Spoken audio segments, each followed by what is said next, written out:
আমরা যখন এখানে আসি এবং এই বইগুলোর দিকে তাকাই আর যখন অতীতের দিকে ফিরে যাই, তখন আমরা বুঝতে পারি যে ইতিহাস কখনোই কোনো অপরিবর্তনীয় বিষয় নয়। এটি মানুষের ইচ্ছা শক্তির দ্বারাই পরিবর্তিত হয়। এখন আমাদের নিজেদের ভাগ্য এবং ইতিহাস আবারও নতুন করে লেখার সুযোগ নিয়ে এসেছে গণভোট 2026।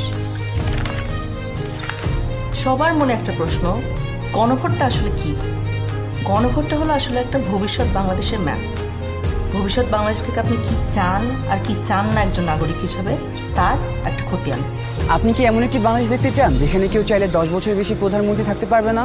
এমন বাংলাদেশ যেখানে সরকার চাইলেই বিরোধী দলের সম্মতি ছাড়া জরুরি অবস্থা জারি করতে পারবে না, চাইলেই জরুরি অবস্থার সময়ে নাগরিকের বেঁচে থাকার অধিকার কেড়ে নিতে পারবে না, চাইলেই এক্সট্রা জুডিশিয়াল কিলিং করতে পারবে না?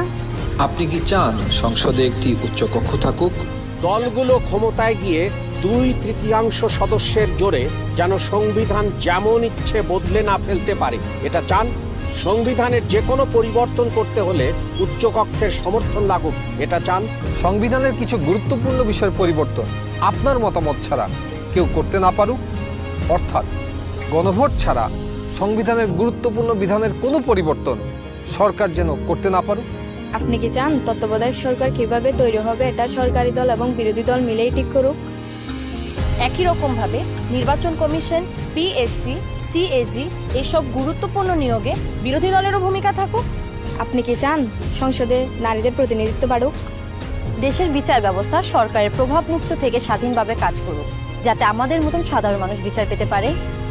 আপনি কি চান সব বিভাগীয় শহরে উচ্চ আদালত স্থাপন হোক?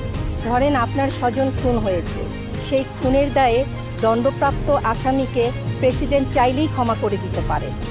আপনি কি চান আপনি অর্থাৎ ক্ষতিগ্রস্ত পরিবারে অনুমতি ছাড়া রাষ্ট্রপতি এরকম কোনো অপরাধীকে ক্ষমা করতে না পারুক? আপনি কি চান যে আমাদের মৌলিক নাগরিক অধিকারের সংখ্যা বৃদ্ধি পাওয়া উচিত? যেমন ধরেন ইন্টারনেট পাওয়া, এটাকে একটা মৌলিক নাগরিক অধিকার হওয়া উচিত, যাতে ভবিষ্যতে আবারও কোনো খুনি সরকার এসে ইন্টারনেট বন্ধ করে আমাদের উপরে হত্যাযজ্ঞ না চালাতে পারে। রাষ্ট্রপতি এবং প্রধানমন্ত্রী ক্ষমতার মধ্যে ভারসাম্য বজায় থাকুক, এটা কি আপনি চান?